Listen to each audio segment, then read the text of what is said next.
Otoritas Palestina, PAK, dengan tegas menolak rencana Israel untuk membangun zona penyangga di Gaza Utara yang dirancang untuk distribusi bantuan menggunakan perusahaan swasta asal Amerika Serikat.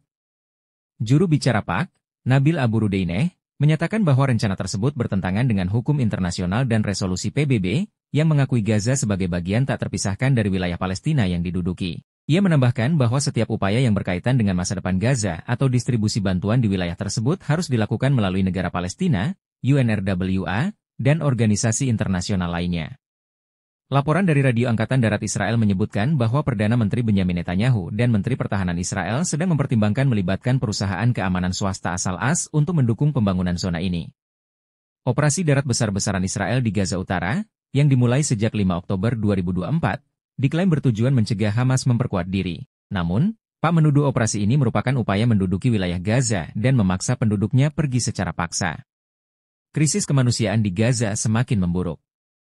Bantuan kemanusiaan seperti makanan, obat-obatan, dan bahan bakar sulit masuk ke wilayah tersebut, membuat penduduk Gaza berada di ambang kelaparan. Data dari Otoritas Kesehatan Palestina mencatat lebih dari 2.000 orang tewas akibat serangan di Gaza Utara, sementara total korban jiwa akibat konflik sejak Oktober 2023 telah mencapai hampir 44.000 jiwa. Dalam konteks ini, PAK menegaskan bahwa zona penyangga hanya akan menjadi ancaman bagi kedaulatan Palestina dan memperkuat kontrol Israel atas Gaza.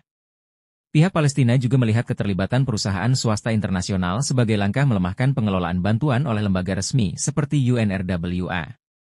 Di sisi lain, Israel berdalih bahwa zona penyangga diperlukan untuk mengamankan distribusi bantuan tanpa campur tangan Hamas. Meski begitu, komunitas internasional dan organisasi HAM terus menyerukan agar Israel mematuhi hukum internasional dan membuka akses penuh untuk bantuan kemanusiaan ke Gaza.